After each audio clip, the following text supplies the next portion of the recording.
Hello दोस्तों, स्वागत है आप सभी का स्लीपी क्लासेस में। दोस्तों, मेंस अ डे इनिशिएटिव में आपका एक और बार स्वागत है। हर साल ये इनिशिएटिव आता है, फ्री इनिशिएटिव रहता है जहां पर हम मेंस का एक सवाल हर रोज़ डिस्कस करते हैं। दोस्तों, इस बार जो मेंस का इनिशिएटिव है वो एक और जो चीज़ इसमें खास है वो क्या है कि शेड्यूल के साथ है कि आपको डेली शेड्यूल दिया गया है कि कौन सा सब्जेक्ट कब डिस्कस होगा। पैरेलली दोस्तों, ये तो है एक फ्री इनिशिएटिव, कहलाता है मैड। अगर आप चाहते हैं और चीज़ों के बारे में और ज़्यादा क्वेश्चन सॉल्व करना मेंस के, जहाँ पर 5 या 6 सवाल हर रोज़ डिस्कस हो रहे हैं, आप हमारा मेंस का क्रैश कोर्स भी ज्वाइन कर सकते हैं और टेस्ट सीरीज़ भी ज्वाइन कर सकते हैं।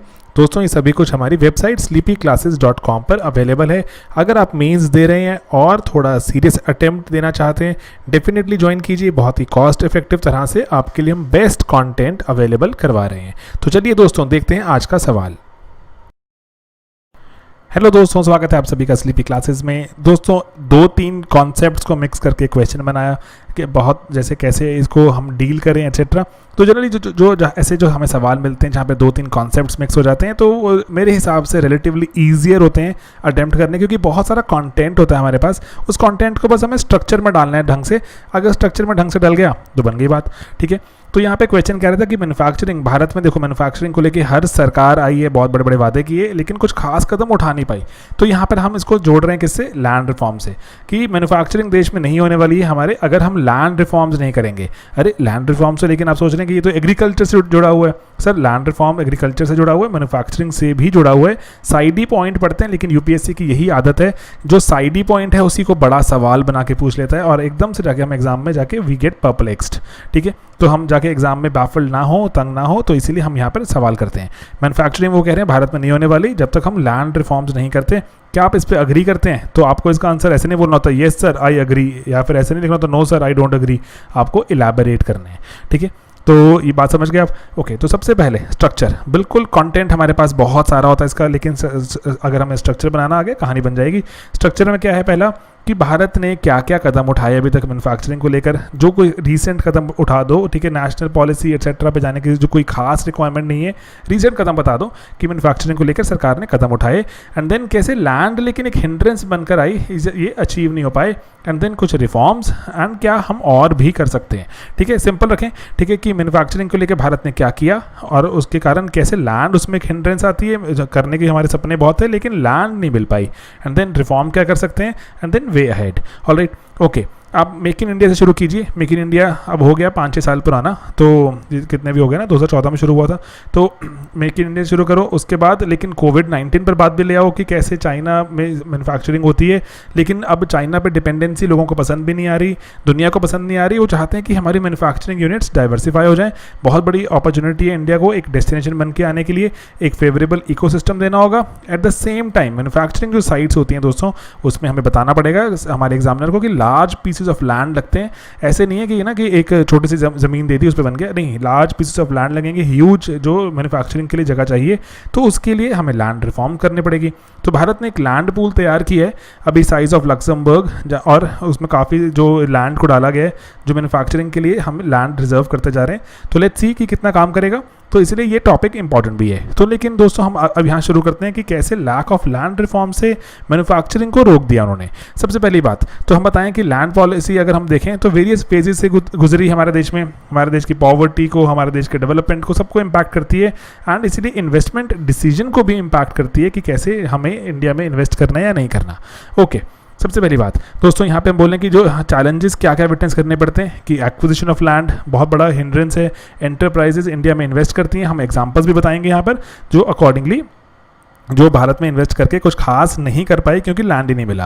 एंड देन उसके बाद लैंड की कॉस्ट डबल हो गई है। तो अगर हम देखें तो उससे अगर लेबर इंटेंसिव कोई सेक्टर है तो उसकी कॉस्ट बहुत सिग्निफिकेंटली बढ़ जाती है।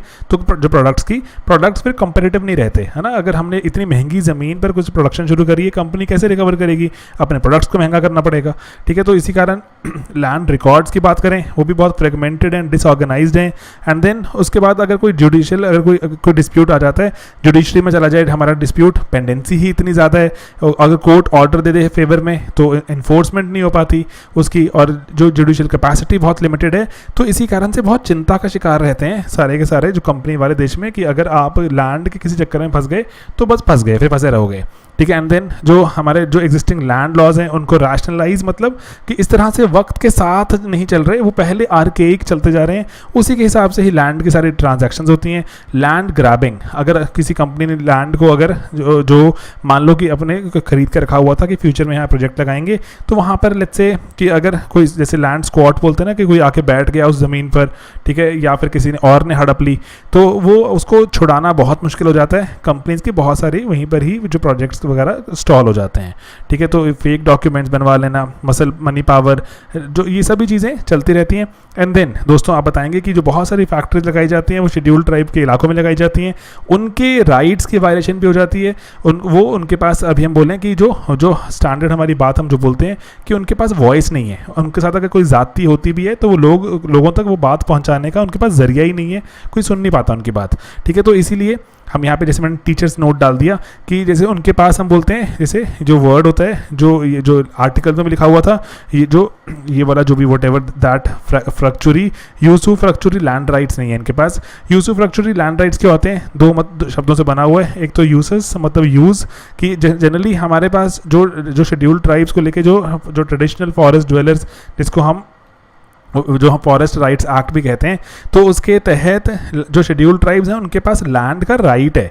तो उनके पास कौन से राइट हैं? 2 राइट हैं। एक तो यूज़ का राइट कि लैंड को यूज़ कर सकते हैं, उसमें से जो फ्रूट निकले, मतलब फ्रूट मतलब फिगरेटिव सेंस में फ्रूट कह रहे हैं, उससे जो आउटपुट निकले उसको भी वो रख सकते हैं, ठीक है। तो ये 2 तरह के राइट्स दिए गए हैं हमारे शेड्यूल्ड ट्राइब्स को, ओके। एंड देन तो उसके कारण भी उनकी लैंड अगर एक्वायर कर ली जाती है बिना उनकी कंसेंट के, तो उनके ये वाले हमारे जो यूसुफ्रक्चुरी राइट्स की वायलेशन हो जाती है, कस्टमरी राइट्स की। एंड देन जैसे आप इसमें नियामगिरी का केस डाल सकते हैं ना, Niyamgiri, if you remember Niyamgiri case, अगर नहीं है तो बस सर्च कर लीजिएगा नियामगिरी केस क्या है। और एंड देन उसके बाद हम लिख सकते हैं कि अगर हम देखें तो जो गवर्नमेंट है बहुत बार बिना कंसल्ट किए, बिना कॉम्पनसेट किए और बिना रिहैबिलिटेट किए लैंड एक्वायर कर लेती है, एंड उससे नुकसान हो जाता है बहुत सारे जो लैंड ओनर्स का। अब यहाँ पर तो ये आपने लैंड रिफॉर्म्स की थोड़ी सी मैन्युफैक्चरिंग को लेकर आपने बताई कि कैसे कि एक्विजिशन एटसेट्रा वगैरह ये सब चीज़ें नहीं हो पाती और जो लोगों का भी नुकसान हो जाता है। मैन्युफैक्चरिंग से आपने बात ना जोड़ कर रखनी है हमेशा, लैंड रिफॉर्म्स की तरफ या लैंड राइट्स की तरफ सवाल मत ले जाना, मैन्युफैक्चरिंग की तरफ आपने बात जोड़ कर रखनी है। बताते रहना कि कंपनीज का कैसे नुकसान हो रहा है, कंपनीज का नुकसान हो रहा है, ठीक है, मैन्युफैक्चरिंग का नुकसान, उसके साथ साथ लोगों का नुकसान, और ओके। देन उसके बाद बाकी इशू कि लैंड रिकॉर्ड्स कंप्यूटराइज नहीं है, कि आपको टेन्योर की सिक्योरिटी नहीं है, कभी भी खाली करने के लिए बोल सकते हैं, लैंड का एक्सेस नहीं है, सीलिंग कि इससे ज़्यादा लैंड नहीं आप ले सकते।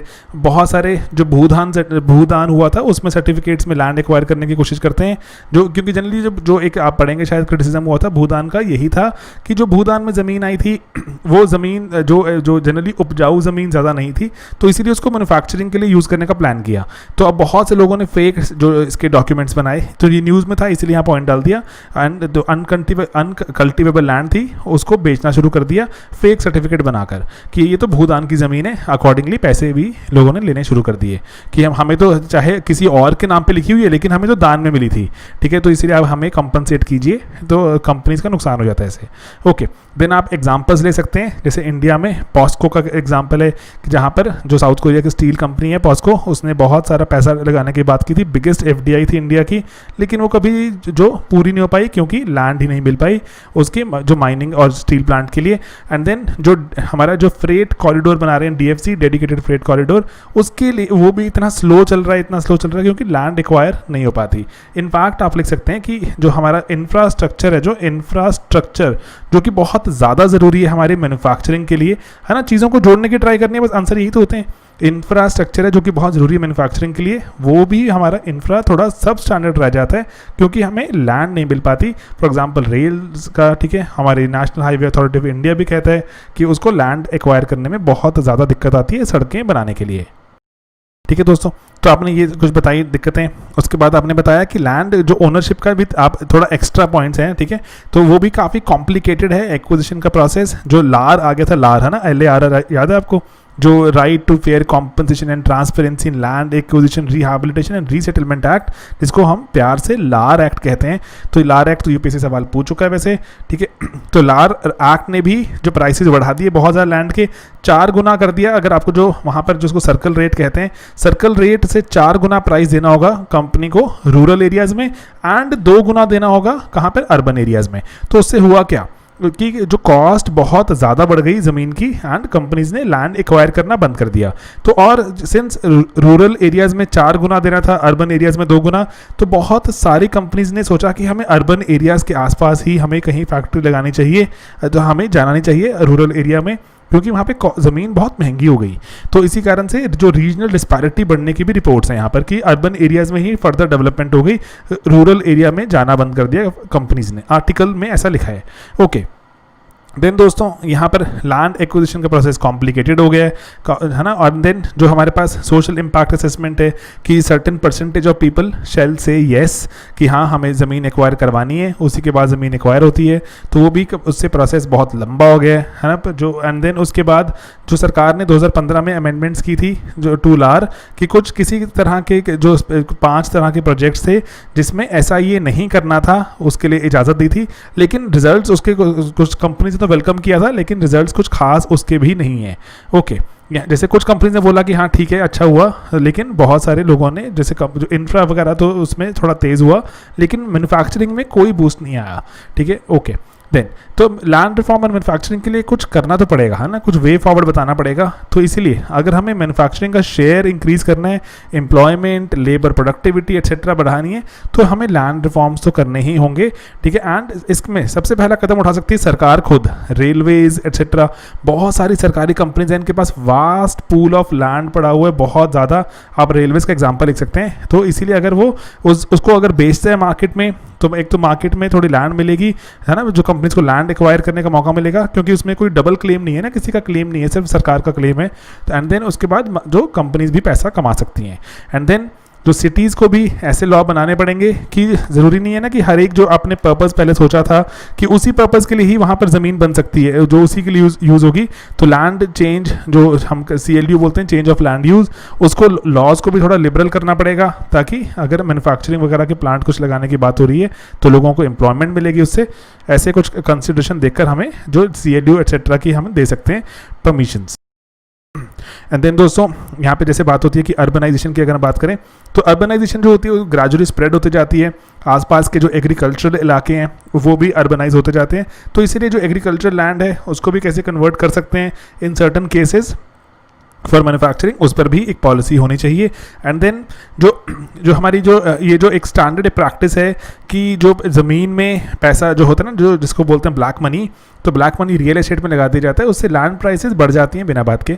तो उसको भी अगर चेक करना चाहिए, एंटी करप्शन एक्सेट्रा आप लिख सकते हैं ना पॉइंट वाला। तो वैसे अभी लैंड प्राइसेस इतनी हाई नहीं है, लेकिन अभी इन्वेस्टमेंट के लिए भी पैसा नहीं है कंपनीज के पास, लेकिन एट द सेम टाइम और करेक्शन हो सकती है प्राइसेस में अगर रियल एस्टेट में ब्लैक मनी का अगर फ्लो रुक जाए।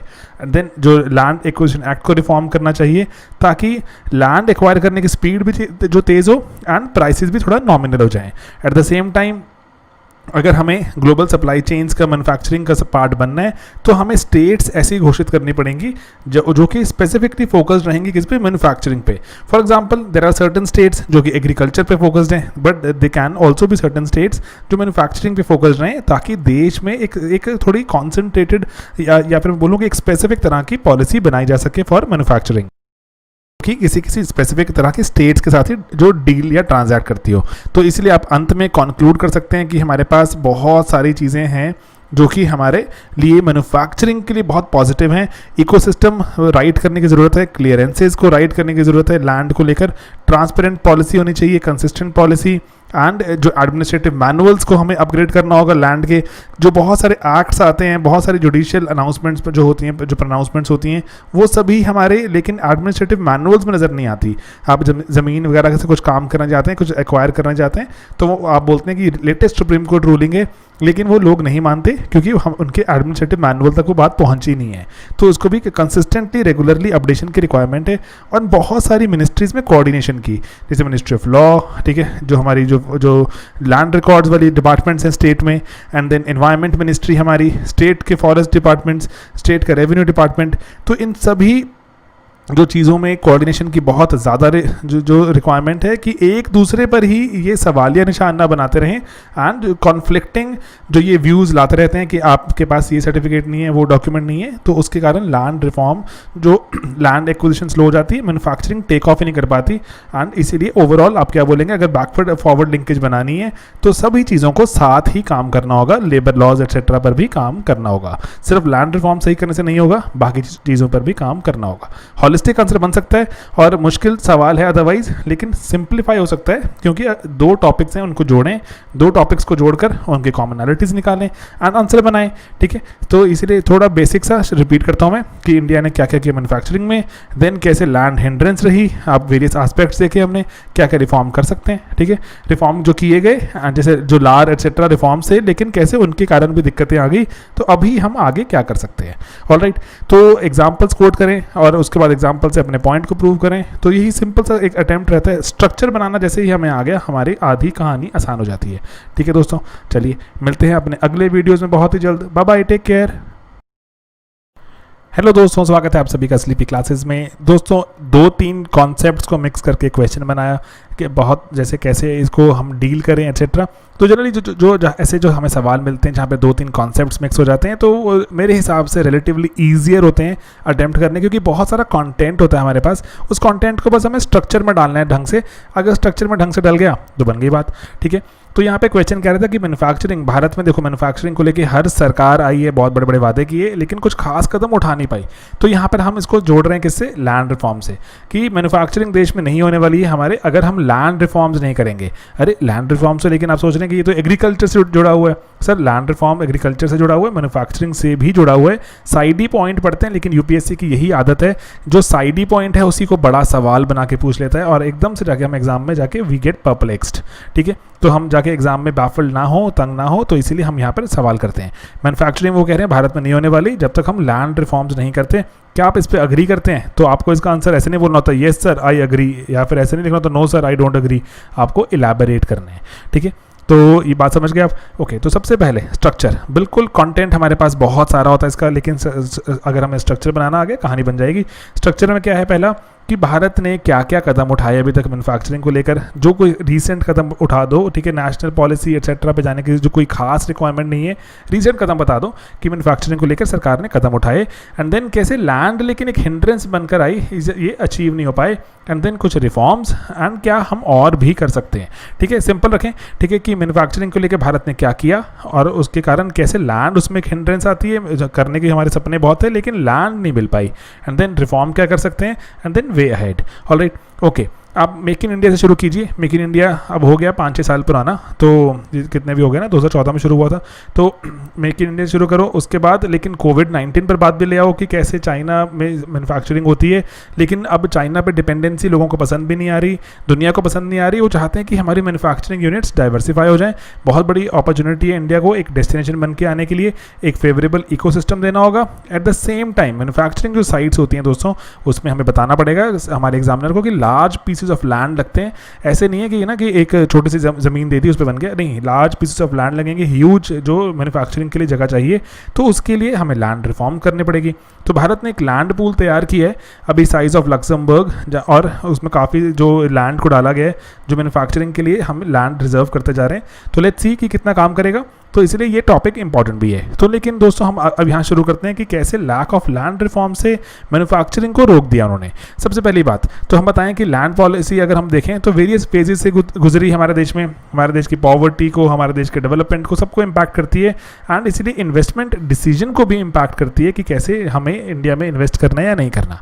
ओके, सबसे पहली बात दोस्तों यहाँ पे हम बोलें कि जो चैलेंजेस क्या क्या विटनेस करने पड़ते हैं कि एक्विजिशन ऑफ लैंड बहुत बड़ा हिंड्रेंस है, एंटरप्राइजेज इंडिया में इन्वेस्ट करती हैं। हम एग्जांपल्स भी बताएंगे यहाँ पर जो अकॉर्डिंगली जो भारत में इन्वेस्ट करके कुछ खास नहीं कर पाए क्योंकि लैंड ही नहीं मिला। एंड देन उसके बाद लैंड की कॉस्ट डबल हो गई है। तो अगर हम देखें तो उससे अगर लेबर इंटेंसिव कोई सेक्टर है तो उसकी कॉस्ट बहुत सिग्निफिकेंटली बढ़ जाती है। तो जो प्रोडक्ट्स फिर कंपेरेटिव नहीं रहते, है ना। अगर हमने इतनी महंगी ज़मीन पर कुछ प्रोडक्शन शुरू करी है, कंपनी कैसे रिकवर करेगी? अपने प्रोडक्ट्स को महंगा करना पड़ेगा। ठीक है, तो इसी कारण लैंड रिकॉर्ड्स की बात करें वो भी बहुत फ्रेगमेंटेड एंड डिसऑर्गेनाइज्ड हैं। एंड देन उसके बाद अगर कोई जुडिशियल अगर कोई डिस्प्यूट आ जाता है, जुडिशरी में चला जाए हमारा डिस्प्यूट, पेंडेंसी ही इतनी ज़्यादा है, अगर कोर्ट ऑर्डर दे दे फेवर में तो इन्फोर्समेंट नहीं हो पाती उसकी, और जो जुडिशियल कैपेसिटी बहुत लिमिटेड है।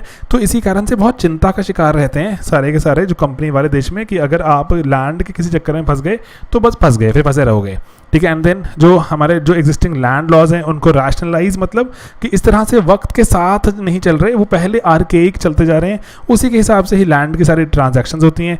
लैंड ग्रैबिंग, अगर किसी कंपनी ने लैंड को अगर जो मान लो कि अपने खरीद कर रखा हुआ था कि फ्यूचर में यहाँ प्रोजेक्ट लगाएंगे, तो वहाँ पर लेट्स से कि अगर कोई जैसे लैंड स्क्वाट बोलते हैं ना कि कोई आके बैठ गया उस ज़मीन पर, ठीक है, या फिर किसी ने और ने हड़प ली, तो वो उसको छुड़ाना बहुत मुश्किल हो जाता है। कंपनीज की बहुत सारी वहीं पर ही जो प्रोजेक्ट्स वगैरह स्टॉल हो जाते हैं, ठीक है। तो फेक डॉक्यूमेंट्स बनवा लेना, मसल मनी पावर, जो ये सभी चीज़ें चलती रहती हैं। एंड देन दोस्तों आप बताएंगे कि जो बहुत सारी फैक्ट्रीज लगाई जाती हैं वो शेड्यूल्ड ट्राइब के इलाकों में लगाई जाती हैं, उनके राइट्स की वायलेशन भी हो जाती है। वो उनके पास, अभी हम बोलें कि जो स्टैंडर्ड हमारी बात हम जो बोलते हैं कि उनके पास वॉइस नहीं है, उनके साथ अगर कोई ज़ाती होती भी है तो वो लोगों तक वो बात पहुंचाने का उनके पास जरिया ही नहीं है, कोई सुन नहीं पाता उनकी बात, ठीक है। तो इसीलिए हम यहाँ पे जैसे मैंने टीचर्स नोट डाल दिया कि जैसे उनके पास हम बोलते हैं जैसे जो वर्ड होता है जो आर्टिकल में भी लिखा हुआ था, ये वाला जो भी whatever that usufructuary usufructuary land rights नहीं है इनके पास। यूसुफ्रक्चुरी लैंड राइट्स क्या होते हैं, दो शब्दों से बना हुआ है। एक तो यूसस मतलब यूज़, कि जनरली हमारे पास जो शेड्यूल्ड ट्राइब्स को लेके जो ट्रेडिशनल फॉरेस्ट ड्वेलर्स, जिसको हम फॉरेस्ट राइट्स एक्ट भी कहते हैं, तो उसके तहत जो शेड्यूल्ड ट्राइब्स हैं उनके पास लैंड का राइट है।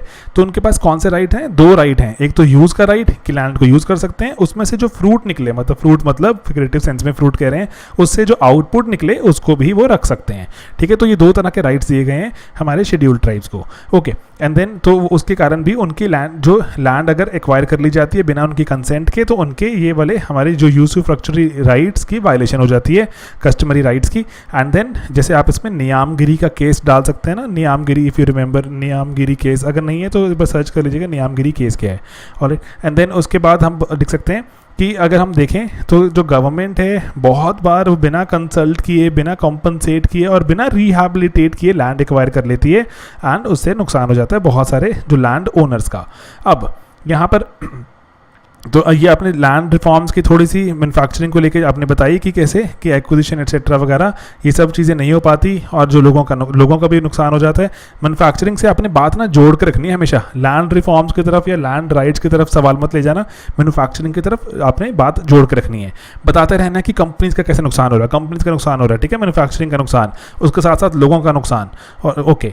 देन उसके बाद बाकी इशू कि लैंड रिकॉर्ड्स कंप्यूटराइज नहीं है, कि आपको टेन्योर की सिक्योरिटी नहीं है, कभी भी खाली करने के लिए बोल सकते हैं, लैंड का एक्सेस नहीं है, सीलिंग कि इससे ज़्यादा लैंड नहीं आप ले सकते।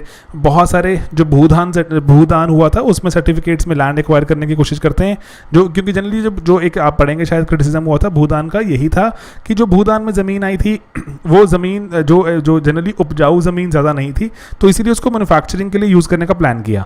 तो अब बहुत से लोगों ने फेक जो इसके डॉक्यूमेंट्स बनाए, तो ये न्यूज़ में था इसलिए यहाँ पॉइंट डाल दिया। एंड जो अनकल्टिवेबल लैंड थी उसको बेचना शुरू कर दिया फेक सर्टिफिकेट बनाकर कि ये तो भूदान की ज़मीन है, अकॉर्डिंगली पैसे भी लोगों ने लेने शुरू कर दिए कि हमें तो चाहे किसी और के नाम पे लिखी हुई है लेकिन हमें तो दान में मिली थी, ठीक है, तो इसलिए आप हमें कंपनसेट कीजिए, तो कंपनीज का नुकसान हो जाता है ऐसे, ओके। देन आप एग्जांपल्स ले सकते हैं, जैसे इंडिया में पॉस्को का एग्जांपल है कि जहाँ पर जो साउथ कोरिया की स्टील कंपनी है पॉस्को, उसने बहुत सारा पैसा लगाने की बात की थी, बिगेस्ट एफडीआई थी इंडिया की, लेकिन वो कभी जो पूरी नहीं हो पाई क्योंकि लैंड ही नहीं मिल पाई उसके जो माइनिंग और स्टील प्लांट के लिए।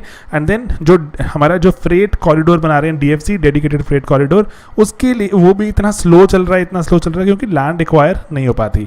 इनफैक्ट आप लिख सकते हैं कि जो हमारा इंफ्रास्ट्रक्चर है, जो कि बहुत ज़्यादा ज़रूरी है हमारी मैन्युफैक्चरिंग के लिए, है ना, चीज़ों को जोड़ने की ट्राई करनी है, बस आंसर यही तो होते हैं। इंफ्रास्ट्रक्चर है जो कि बहुत ज़रूरी है मैन्युफैक्चरिंग के लिए, वो भी हमारा इंफ्रा थोड़ा सब स्टैंडर्ड रह जाता है क्योंकि हमें लैंड नहीं मिल पाती। फॉर एग्जांपल रेल्स का, ठीक है, हमारी national highway authority of India भी कहता है कि उसको लैंड एक्वायर करने में बहुत ज़्यादा दिक्कत आती है सड़कें बनाने के लिए, ठीक है दोस्तों।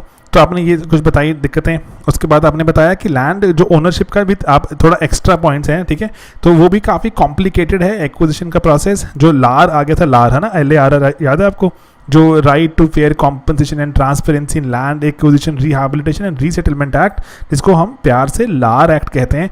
तो लार एक्ट तो यूपीएससी सवाल पूछ चुका है वैसे, ठीक है।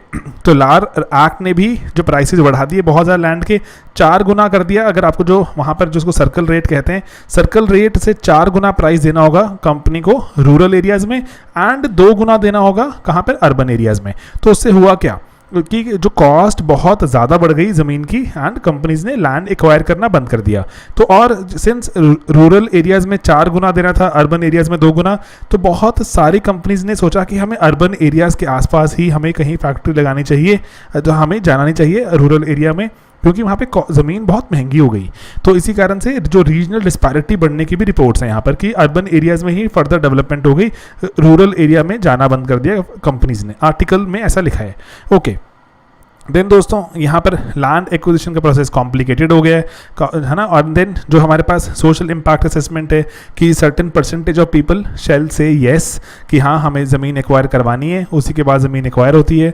तो वो भी उससे प्रोसेस बहुत लंबा हो गया है ना। जो एंड देन उसके बाद जो सरकार ने 2015 में अमेंडमेंट्स की थी जो टू लार, कि कुछ किसी तरह के जो 5 तरह के प्रोजेक्ट्स थे जिसमें ऐसा ये नहीं करना था, उसके लिए इजाज़त दी थी, लेकिन रिजल्ट्स उसके कुछ कंपनीज वेलकम किया था, लेकिन रिजल्ट्स कुछ खास उसके भी नहीं है। ओके, जैसे कुछ कंपनीज ने बोला कि हाँ ठीक है अच्छा हुआ, लेकिन बहुत सारे लोगों ने जैसे जो इंफ्रा वगैरह तो उसमें थोड़ा तेज़ हुआ, लेकिन मैन्युफैक्चरिंग में कोई बूस्ट नहीं आया, ठीक है। ओके, देन तो लैंड रिफॉर्म और मैन्युफैक्चरिंग के लिए कुछ करना तो पड़ेगा, है ना, कुछ वे फॉरवर्ड बताना पड़ेगा। तो इसीलिए अगर हमें मैन्युफैक्चरिंग का शेयर इंक्रीज करना है, एम्प्लॉयमेंट, लेबर प्रोडक्टिविटी एक्सेट्रा बढ़ानी है, तो हमें लैंड रिफॉर्म्स तो करने ही होंगे, ठीक है। एंड इसमें सबसे पहला कदम उठा सकती है सरकार खुद, रेलवेज एक्सेट्रा, बहुत सारी सरकारी कंपनीज हैं, इनके पास वास्ट पूल ऑफ लैंड पड़ा हुआ है बहुत ज़्यादा। आप रेलवेज का एग्जाम्पल लिख सकते हैं। तो इसीलिए अगर वो उसको अगर बेचते हैं मार्केट में, तो एक तो मार्केट में थोड़ी लैंड मिलेगी, है ना, जो कंपनीज को लैंड एक्वायर करने का मौका मिलेगा, क्योंकि उसमें कोई डबल क्लेम नहीं है ना, किसी का क्लेम नहीं है, सिर्फ सरकार का क्लेम है। तो एंड देन उसके बाद जो कंपनीज भी पैसा कमा सकती हैं।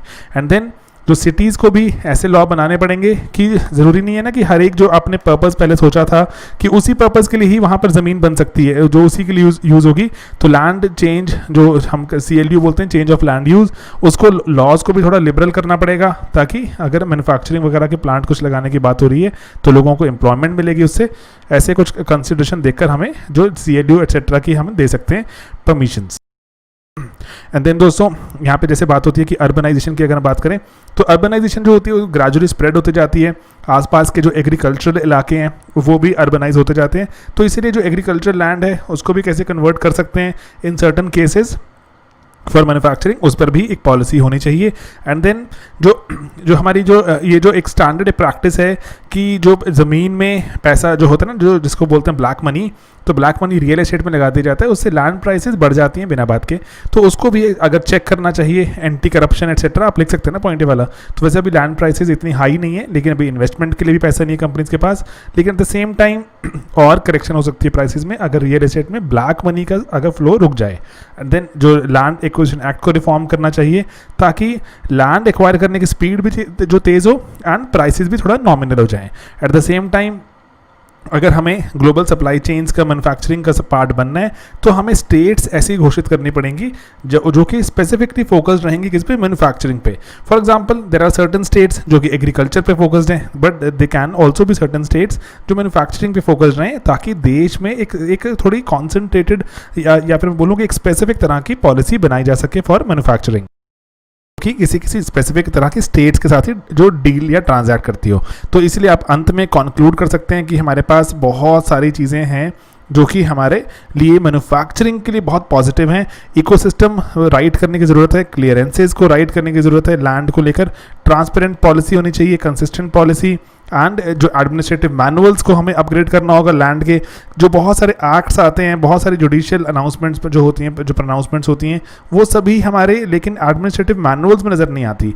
आप ज़मीन वगैरह से कुछ काम करना चाहते हैं, कुछ एक्वायर करना चाहते हैं, तो वो आप बोलते हैं कि लेटेस्ट सुप्रीम कोर्ट रूलिंग है, लेकिन वो लोग नहीं मानते क्योंकि हम उनके एडमिनिस्ट्रेटिव मैनुअल तक वो बात पहुंची नहीं है।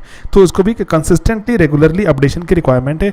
और बहुत सारी मिनिस्ट्रीज़ में कोऑर्डिनेशन की, जैसे मिनिस्ट्री ऑफ लॉ, ठीक है, जो हमारी जो जो लैंड रिकॉर्ड्स वाली डिपार्टमेंट्स हैं स्टेट में, एंड देन एनवायरनमेंट मिनिस्ट्री हमारी, स्टेट के फॉरेस्ट डिपार्टमेंट्स, स्टेट का रेवेन्यू डिपार्टमेंट। तो इन सभी जो चीज़ों में कोऑर्डिनेशन की बहुत ज़्यादा जो रिक्वायरमेंट है कि एक दूसरे पर ही ये सवालिया निशान ना बनाते रहें, एंड कॉन्फ्लिक्टिंग जो ये व्यूज़ लाते रहते हैं कि आपके पास ये सर्टिफिकेट नहीं है, वो डॉक्यूमेंट नहीं है, तो उसके कारण लैंड रिफॉर्म जो लैंड एक्विजिशन स्लो हो जाती है, मैन्युफैक्चरिंग टेक ऑफ ही नहीं कर पाती। एंड इसीलिए ओवरऑल आप क्या बोलेंगे, अगर बैकवर्ड फॉरवर्ड लिंकेज बनानी है तो सभी चीज़ों को साथ ही काम करना होगा, लेबर लॉज एक्सेट्रा पर भी काम करना होगा। सिर्फ लैंड रिफॉर्म सही करने से नहीं होगा, बाकी चीज़ों पर भी काम करना होगा।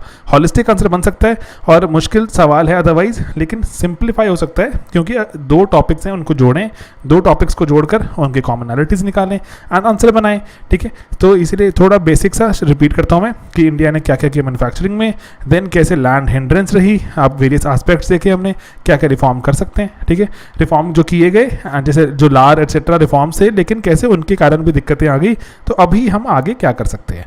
ऑलराइट, तो एग्जाम्पल्स कोट करें और उसके बाद एग्जाम्पल से अपने पॉइंट को प्रूव करें। तो यही सिंपल सा एक अटेम्प्ट रहता है, स्ट्रक्चर बनाना जैसे ही हमें आ गया, हमारी आधी कहानी आसान हो जाती है। ठीक है दोस्तों, चलिए मिलते हैं अपने अगले वीडियोज़ में बहुत ही जल्द। Bye bye, take care.